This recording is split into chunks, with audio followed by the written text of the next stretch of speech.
We are live. Good morning, crypto warriors, and welcome back to Jumping to Crypto, episode 671. Today is Wednesday, June 22nd, 2022, and I'm King, here to bridge the gap between community and crypto every day, Monday through Friday at 10-ish. And today is a 10-ish day. Bitcoin's day. We're still having some technical difficulties, so we're just going to run the show today, and we will see him back on tomorrow. Top stories of the day: SEC's Hester Peirce opposes crypto bailouts. Bank for International Settlements warns the dangers of crypto are materializing. Celsius token, again, I mentioned this yesterday, rises 300% in 1 week amid a GameStop-like short squeeze event. And of course, eBay acquires NFT marketplace KnownOrigin for undisclosed amount. That and more. But first and foremost, of course, we're going to be talking prices. As I pull up this chat as well, I can see the chat loading up already. Much appreciated likes. Make sure you smash those likes and shares as you actually enter the chat. So thank you for that. And here we go. Let me bring it up as well right now. I'm trying to do many things at once. Again, Zoom was down yesterday. Not sure what was going on. I think it had to do with the Cloudflare thing. So it's kind of slow today, but it looks like it's at least working. So there it is. Okay, what's going on? Blockchain Bully, Hassan, Rendo like Denzel, Timothy Grigsby, Michael Kennedy. Who else we got in here? Bill Spliff, Chemo and Crypto, Finn, Heavy Productions. Good morning, good morning, good morning. Let's go ahead and take a look at these prices. What are we working with today? Let's see. Bitcoin coming in at $20,683, down 3.92%. Ethereum at $1,109, down 5.85%. Number 5, we have BNB at $217, down 3.8%. Cardano at number 7 at 47 cents, down 6.51. They probably have a bigger dip, of course, because the news was just released that they're delaying a launch of one of their, one of their upgrades they're doing. They delayed another month. We got Ripple at number 8 at 32 cents, down 2.48%. Solana at 9 at $36, down 5.66%. And Dogecoin at 0.06 cents, down 4.95%. I would say for the most part, everything's about 3% down. The ones who have a couple extra percentage points, you talk about Solana, a lot of money has been moved from the whales of those wallets. Dogecoin, of course, is going through this whole lawsuit with Elon Musk right now, or people are trying to sue him or something. I don't know. Then Cardano, of course, as I just mentioned, they have some type of update being delayed a month. So when you look at that, those are like the extra percentage points you can see there being reflected there, whereas like almost everything else is about 2 to 3% on average, going down for some of the bigger ones throughout the top 100 list. Bitcoin Cash is at 2.27 for those who love that one. So check it out. All right. Got to talk about the biggest gainers. I almost forgot it. Oh, they switched it. Recently added. Hold on. We got trending, recently added. They took off the biggest gainers. Look, they're like, that's probably pretty bad to have. I don't know. Let's see. What is trending? Terra Classic is trending. They're down 3.82%. Of course, Celsius is trending down 22% when we talk about them. And Bitcoin is always trending. Our top story of the day: SEC's Hester Peirce opposes crypto bailouts. Looks like SBF didn't get the memo, as this article says. Let's go ahead and get it going. What's up,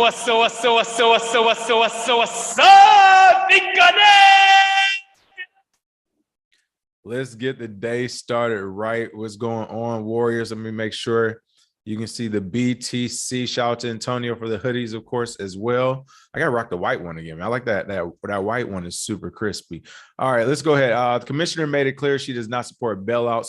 For anyone in the crypto industry, arguing it's better to let these things play out. I fully agree with her on this one. United States Securities and Exchange Commission Commissioner Hester Peirce has spoken out against crypto company bailouts, arguing it's better to let these things play out to create a more sustainable industry.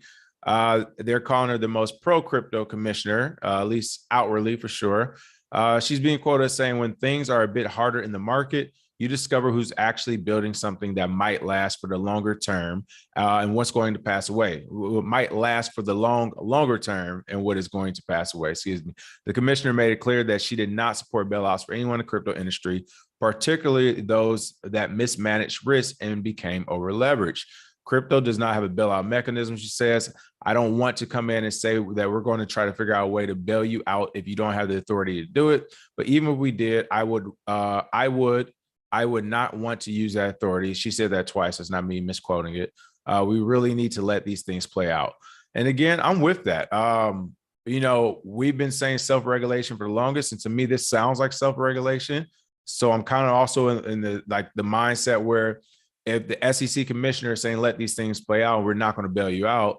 You also shouldn't be trying to regulate the market either. At the same time, you can't regulate the market and then through your regulation, if a company fails or a large piece of a market drops or the capital, you know, outflows in different directions because of that company's failure to succeed because of regulation, then actually a bailout would be due. So I'm with you as far as no bailouts, but no formal regulation at all at this point, because like you said, these things need to play out. And this is giving everyone a fair opportunity to let the strong companies survive, the ones who are going to be here for the longer term, as you said, play out. And then the ones who aren't going to be here, this is the opportunity for them to go away. So I'm actually with Hester Peirce on this one. I think I hope that they can actually execute this in their enforcement as well as just in some off-the-cuff comments. But of course, we'll see. I highly doubt that happens because crypto is worth too much money for that to happen.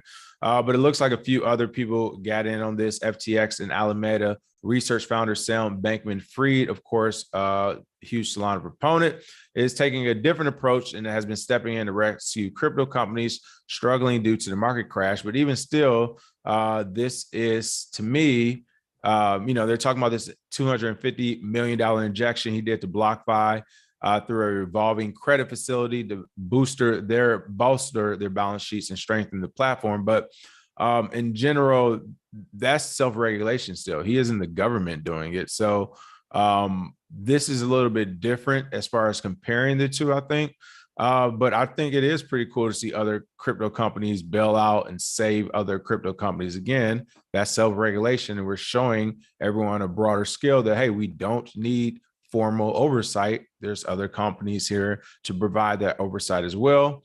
Let's see. Also going into this article, one of the things they mentioned, let's see. Peirce argued, however, that the downturn can be a valuable learning opportunity for market participants and regulators to see how the market moves in times of stress.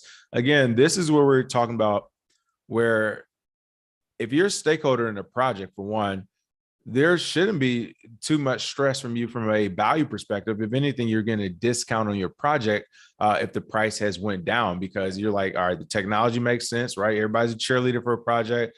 They're going to change the world. They're going to save energy.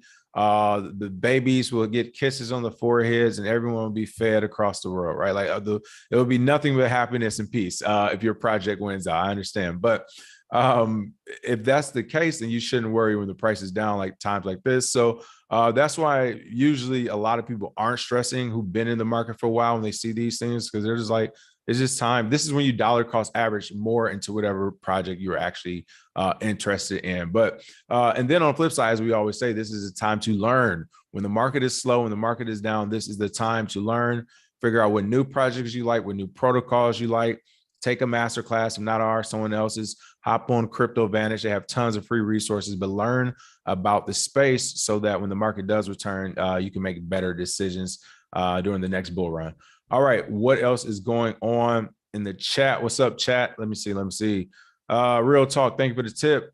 Can you explain what Voyager is? You can buy crypto, but no withdrawal function. So I'm not on it, but here, let me pull it up just for a quick moment. That is more Discord. We can go into detail on that, but let me just pull it up and take a quick peek. Let me see what else is going on in the chat. Reno Gamble, what's going on? Whistle Tone, Local TX. Tony Noli said capitalism is survival of the fittest. That's right. Wendy Nichols, was going on? Too much for you? Okay. Hey, see, City Boy said you can withdraw on Voyager. The UI just sucks a bit. Okay, so that's what it is. 11 Super Mario said I'm a fan of bartering. Huge. Hey, 11 Super Mario, you say you're gonna come up with a goat and 2 chickens, but like, look, man, I just need enough gas to get back to minute. No, I was messing with you. That's what's going on. Jake Fever, where does Sam get all that money from? And if everyone is getting liquidated, who are they selling to? That's a good point. And that's the point about the market where we're not really sure where it's going to go because in the background, so yeah, speaking of Voyager, okay, yeah, I can get why you brought them up. Yeah, speaking of Voyager, speaking of Three Arrows Capital, speaking of some of these companies who may be getting liquidated or who may have been in the background kind of providing capital to different companies or making markets. Like now all of a sudden we're starting to see who they were partners with, who they are selling to, where the money is being lost at. So yeah, that is something to take a peek at. All right, Bank for International Settlements warns dangers of crypto are materializing. Just kind of piggybacking off that first story. This is Bitcoin Zay's favorite guy here, the head banker of Bank of International Settlements, Augustine Carstens, but they specifically use what was been going on in the crypto market, of course, kick a dog while it's down, beat a dead horse. They are using what's going on to say, we tried to tell you, right? Specifically in its upcoming annual report, the global central bank body warned that the recent crypto crash indicated the current materialization of the predictions about the dangers of decentralized finance, Reuters reported on June 21st. According to the BIS general manager, Augustine Carstens, the recent crashes of the Terra USD stablecoin and a 70% drop in Bitcoin price were the indicators that there was a structural problem within the crypto market. Structural problem within the crypto market. I'm going to first show you all something very quick. This is just off the cuff. But to me, this is why, you know, even right now, sitting at 20,000, I mean, what year is this? 2022, right? Okay. You know where we're about to go to. You know where I'm going with this right now. Hold on. We're going to keep this very simple. I love how people have this short-term memory. And this was really crazy.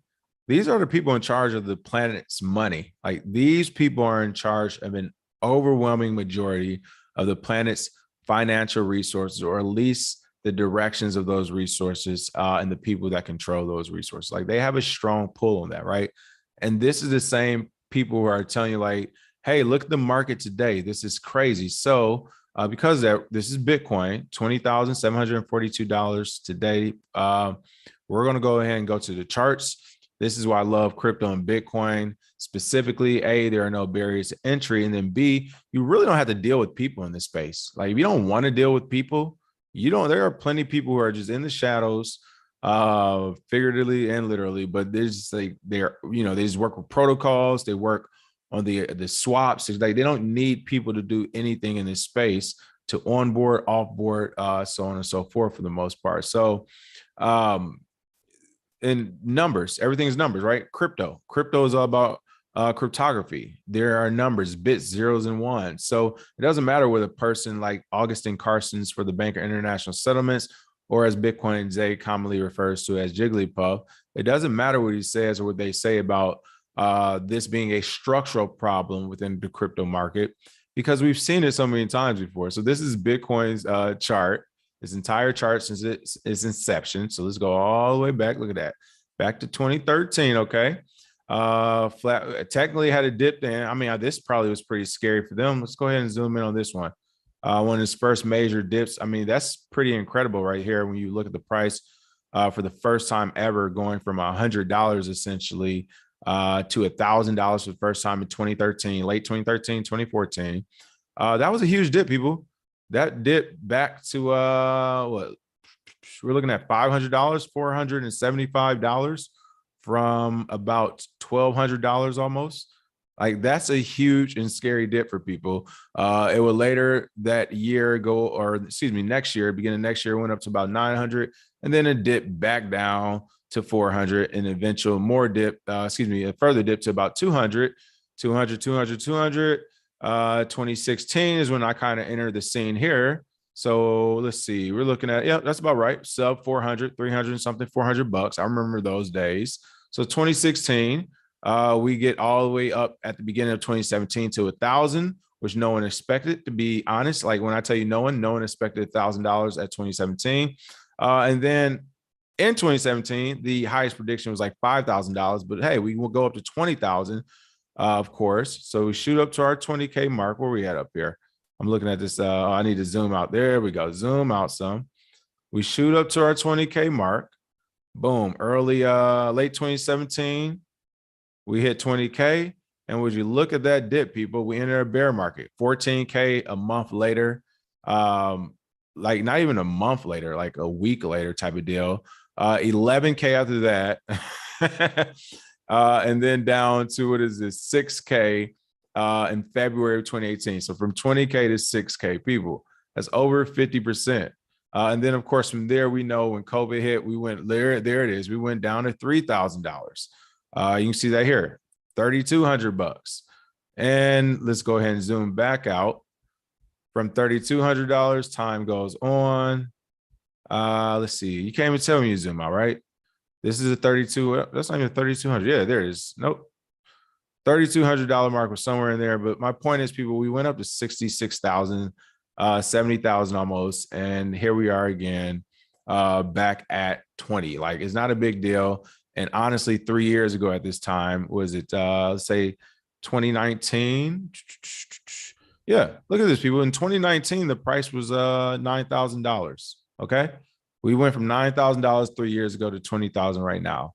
It is fine. This is still a great 3-year hold. This is not financial advice, but if you look at a 3 to 5 year chart and compare it to other assets out there, this is very, like, for the people who are just going investment crazy over it, it's still a good hold. From a technological point of view, the technology still works, the code still works, the chain still works. Like, everything's happening the way it's supposed to happen. So we don't need to really listen to bank for international settlements. I don't think there's a structural problem within the market. I think this is just what we see in new markets, right?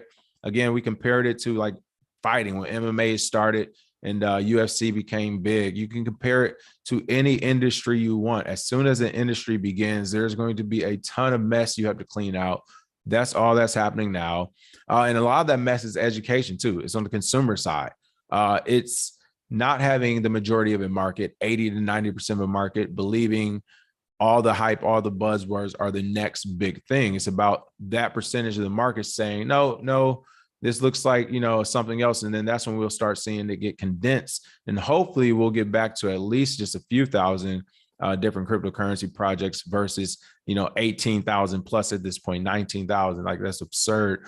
But it has to happen so we can find the best and the worst from each project and start to intermingle, and merge all those things to make one big project. So interesting to see. But what's even more important, people, is why is the Bank of International Settlements even talking about Bitcoin in the crypto market, right? It was so unimportant. And they even actually pointed out in the article, they were like, hey, we're not saying this will be the thing to end the next economic crisis. Actually, I want to pull that part up. That was actually an important part of this article. They did make mention. They're like, hold on. I want to make sure we talk about this because I think that was pretty fair of them to kind of make sure that was clear. First, he said, no form of money can have credibility unless it's controlled by a government-backed authority. You all know how I feel about that. That can use reserves funded by taxes. Again, you really want another human to have all of our tax money and be able to allow it to do whatever they want with it. We've saw this go bad multiple times in recent history.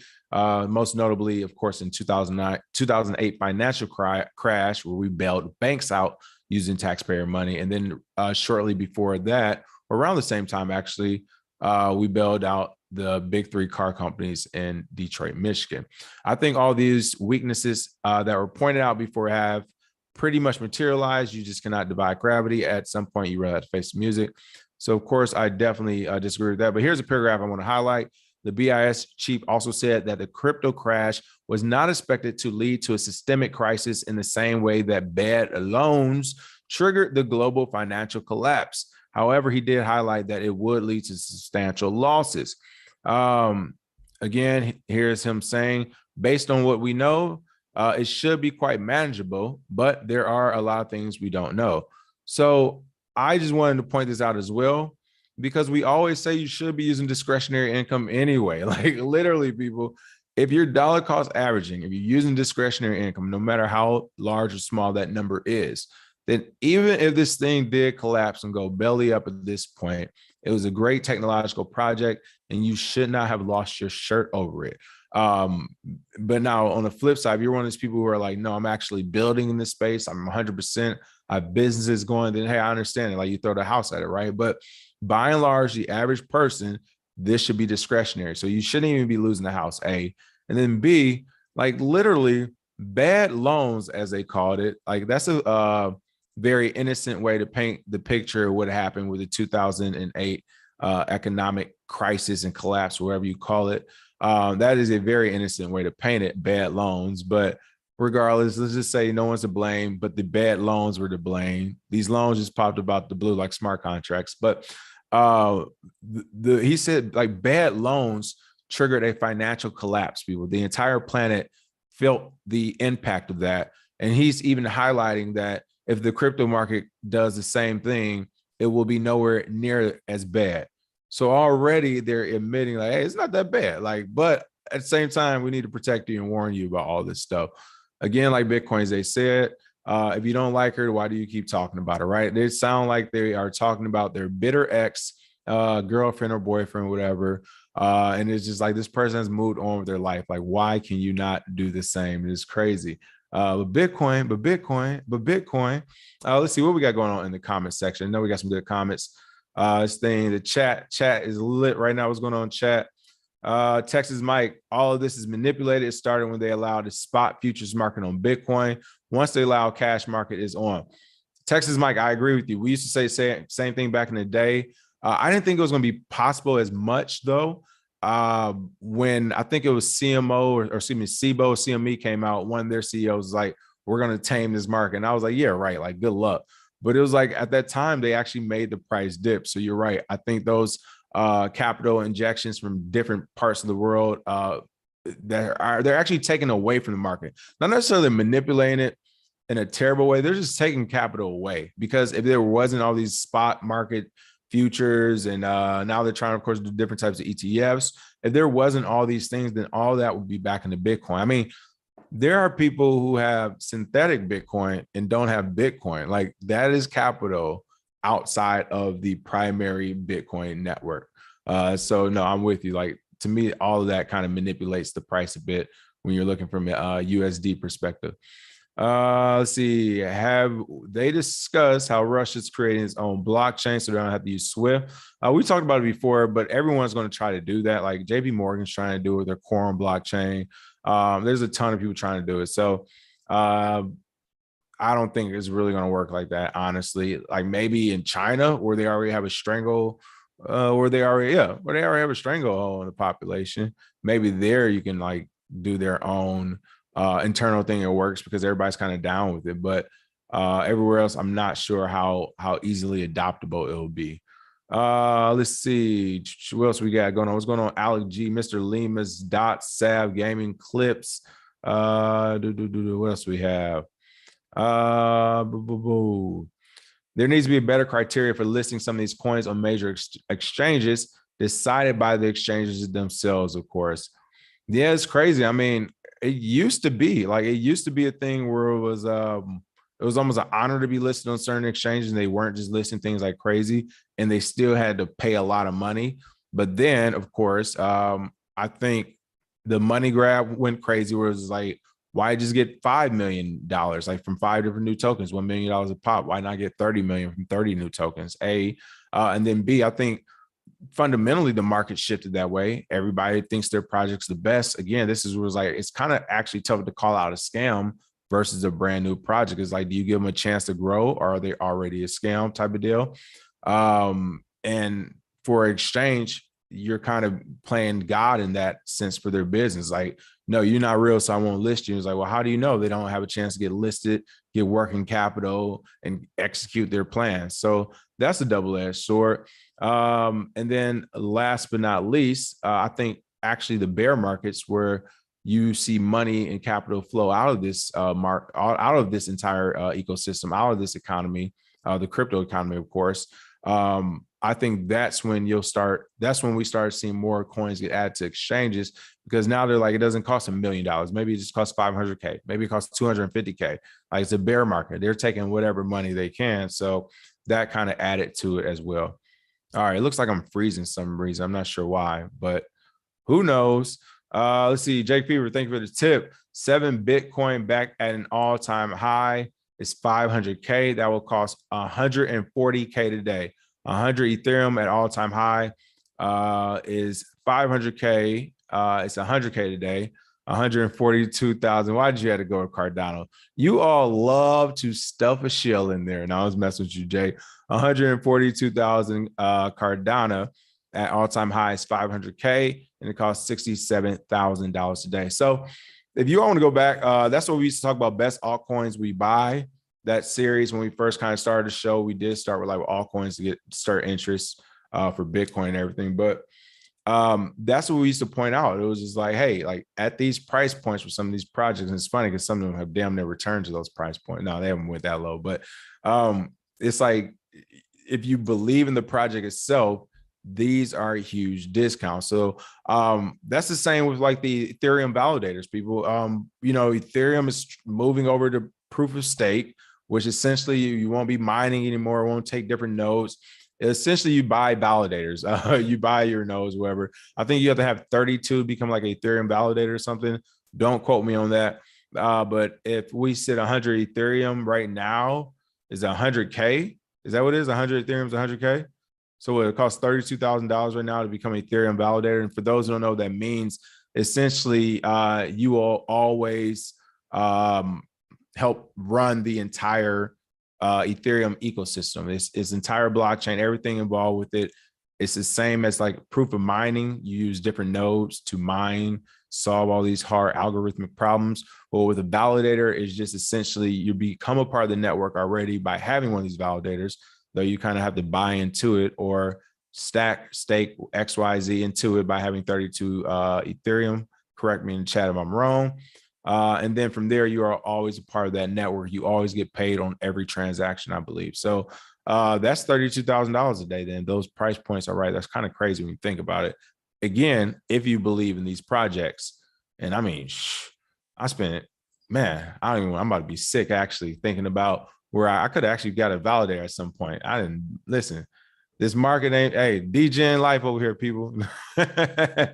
Let's see. Where Ethereum Classic become proof of stake after the merger. Good point. But I think it's going to actually stay as it is. That's why it's classic. But I haven't been keeping up with that project. All right, as you can see here, Celsius token. Celsius token, we talked about this yesterday just briefly. It rose 300% in 1 week, although it's already dipped. But the crypto lending platform's insolvency risk put Celsius price at a risk of 70% drop. It's funny, this article came out a couple of days ago and it already dropped about 20 or 30% at least. But it looked like the price of Celsius, the native token of the Celsius network, has almost quadrupled since June 19th and what appears to be a frenzy stirred up by day traders, of course. It rose from 67 cents on June 19th to $1.59 on June 21st, a 180% spike compared to the crypto market's 12.37% rise in the same period. So again, a couple things I want to point out. First and foremost, this is why I love this market. Low to no barrier of entry, and your average Joe, your average guy or gal or whatever, man, woman, male, female, whatever, the average human being, no matter what your age is, what you look like, physical capabilities, any of that, as long as you have your own value that you can add to a platform, there's a possibility of you changing that value from where it's at that moment to 180% more in 2 days. That is absolutely insane. Now, to be fair, and to make sure, I got to tell you guys both sides. I can't just give you one side of it. On the flip side, if you don't know what you're doing, you notice they said day traders, okay?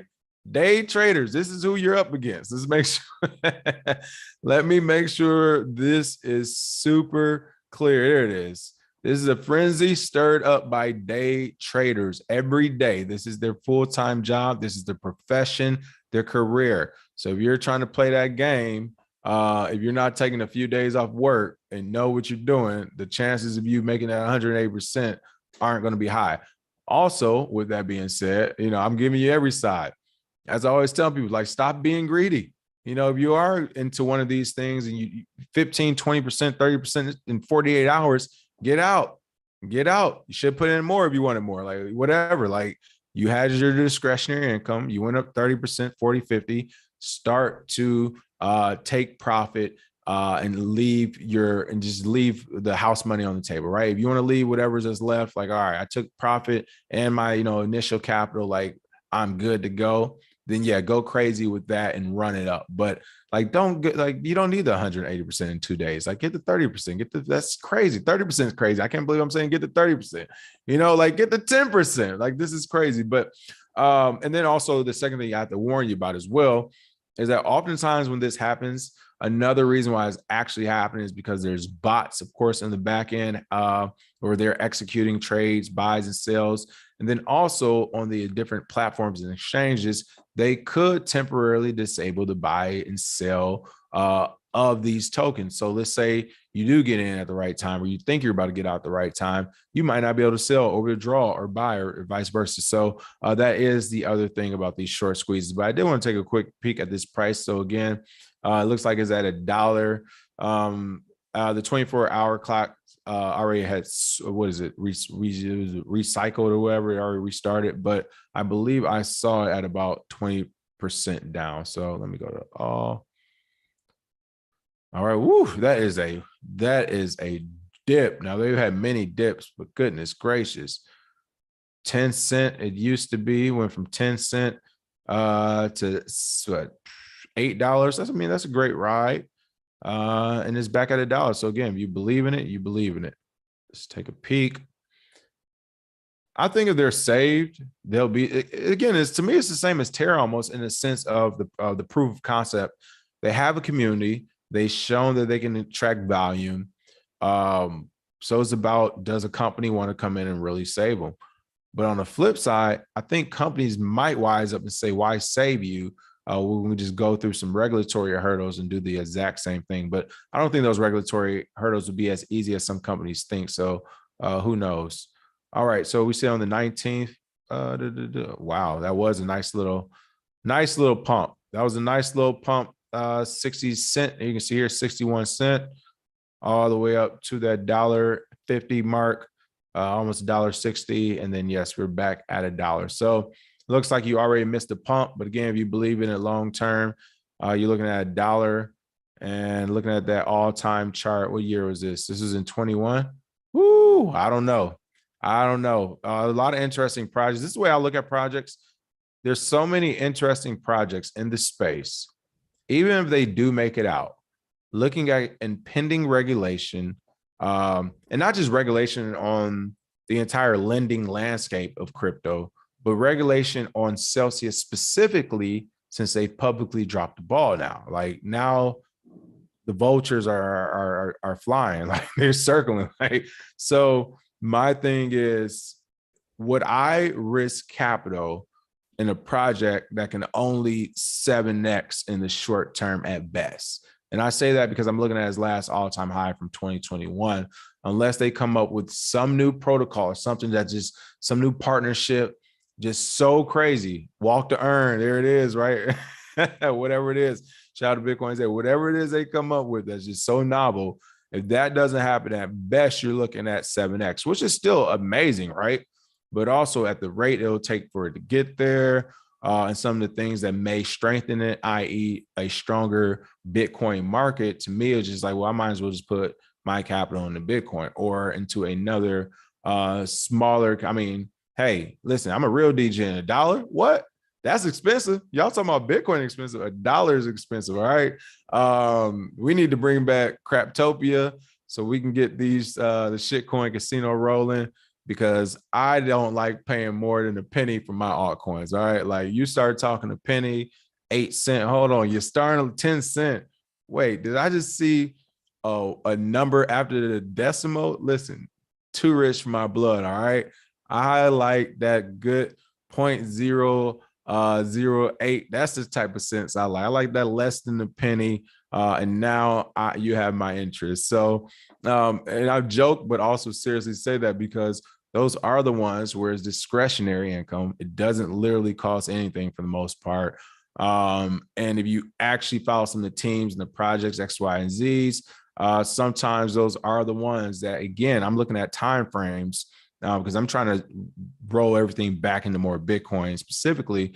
So I'm looking at the time it would take for Celsius to get back to that $7 versus this terrible coin over here that has this excited community and blah, blah, blah, pop, whatever. So it's just like, I'd rather take the risk on the flip side versus than holding and waiting a Celsius or something. But that's my take. Let me know what you think, of course, in the comments.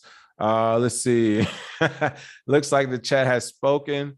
Reno Gamble said, I'm a DGen with standards. Said, I'm not lying. No, you already know it. Yes, Ryan James says sell, SELLCS.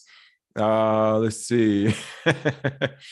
He then said he liked them launchpad prices. Exactly. Listen, I like the prices when as soon as people sign their contract. I don't want the ink to dry. I'm like, yeah, we just brought so-and-so developer on board. Oh my goodness, hilarious. Let's see who else we got. P coin is still at 0.000024. There we go. Listen, $5 go crazy, people. But seriously, I joke with that, but also it's one of those things where that's the best way to learn the market, people. Like for people who are actually trying to trade and stuff, like not financial advice, of course, but I'm not even scared saying it when it comes to it's like 10 to 20 bucks. I don't even know what exchanges do anymore. It used to be Cryptopia for real, but since they disappeared, I don't even know the main exchange. It's actually more swaps than anything, because most of mine are actually swaps. And on the quote unquote DeFi side of the house. But yes, you know, you research new coins, you find new coins, 10, 20 bucks. It's not about making money as much as it is about being right. And what I mean is start trading those coins, start looking at the charts of those coins, things that don't make sense. Start looking at the project, how much capital they have, what's the market cap, who's the team. Start looking at all those little things from those smaller projects and see what happens with them. Kind of guess, but you're not actually ghost trading. You're actually using real 10 bucks, $5, because these things, again, are way less than a penny. And then you can actually learn, you educate yourself. And that, and sometimes with those same projects, you see these people bounce around to different things on new teams. You can get to know the people in the space. But again, that's like a low, something I like about a market. It's a low barrier entry thing where it's literally I'm spending 10 or 20 bucks. I'm getting lost into an entire world of economics. Essentially, it's just a different type, right? We're just looking at crypto versus the traditional sector, but it teaches you so many different things. All right, Jake Fever, thanks for the tip. Just wanted to point out the price of freedom. If you believe in your project and freedom, put your money where your mouth is. That is very true. That is very true. Let's see what else we have. Chemo Crypto said Twitter was all about talking about a short squeeze for Celsius. Yep, I'm sure Zay was, I think he mentioned it the other day as well. Kendra said, I'm buying Polygon. The market crashes more. All about Polygon. Shout out to Marlon, who covers that on the weekends. Also, let's see. Yes, listen, it's been chilly in LA. We had our first like summer day yesterday, the day before, actually our second one, but it's been pretty chilly here as well. Stack, what's going on? Stack is in the channel. Make sure you catch these gentlemen out tomorrow. They'll be back again. Stack said they'll probably come up with something else for sure. These people cannot get enough, right? I think they'll come up with something as well. Somebody said Doge to 0.005 cent. Those were the days. Like Doge, I mean, I can't remember how many zeros Doge used to have. Let's see. Who said 900K to 10K? I'm not sure which one that is. Let's see, 900 to 10,000. Oh, see, those are dreams, people. You can't count on that to happen, though. If that happens, shout out, but you can't count on it. Local TX, remember when you're playing in penny altcoins, you're just the victims that the Wolf of Wall Street was looking for. The exchanges make them money regardless if you win or lose. It's very true, and that's exactly why I said like 10 to 20 bucks max, people. Like I was not going crazy.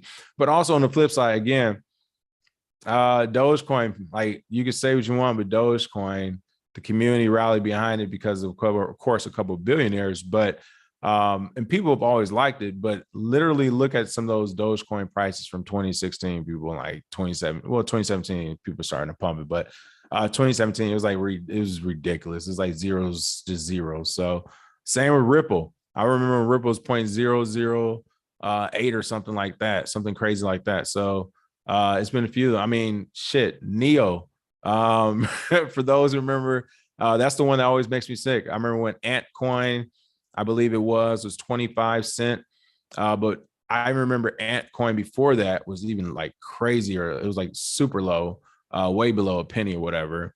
And then when the Neo rebrand happened, you literally watch it go from like 25 cents essentially to $81 within a year. So yes and no, which is why I specifically said projects, like you have to actually be researching and doing your due diligence. You shouldn't just be, oh, so-and-so is like, 0,000 out. And it's like, well, yeah, it's probably for a good reason. But if this is zeroed out and this guy was a instructor at MIT and already created 2 different projects in different fields that have been successful, and this is what he's doing in crypto all of a sudden, or she or whatever, then it's like, this 0,000 looks a little bit different than the other one. So you got to do your research with it for sure. That's what, and it is a double-edged sword. Here's a flip on that too. Specifically, if you're on these exchanges, that's why when the swaps are a little bit better, swapping straight into it. But if you are on an exchange, they could just like, let's say your 900 does go to 10,000. They could just be like, oh, you're not getting it. Like, good luck. You know what country we in? All right, didn't think so. Like, you have a phone number, and like they could literally good luck you, and that could happen as well. So this is the Wild West. This is definitely the Wild West. Let's see. STL Solo said, my first year in crypto has been fun. I took a haircut on profits, but I'm still up. I love that you can put $30 in a shitcoin for it to shoot up to a stimmy overnight. And that's my only thing, people. Again, I'm wearing the BTC hoodie. I'm about Bitcoin. I love it. I think this is the strongest and the best project in the space, period. And I think a lot of things that can be built on it just haven't been out. It's really because of almost laziness. But I will say I love the options. The fact that, again, the average human being has the option to put $30 into a shitcoin, fine. Like, I go to Vegas, I go to casinos, I like gambling.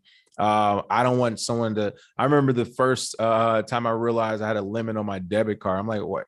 Why are you telling me like how much money I can pull out of my debit card? And they allowed me to raise my limit, but it's still like, why are they telling me how much I can pull off my debit card? It's crazy to me. And I say that because in Vegas, when you're on a bender at 3 a.m., you're not trying to you're not trying to have another human being you don't know tell you why you can't get your money. You're like, no, I want my money and I want it now. Like, I'm trying to blow through all this stuff. Okay.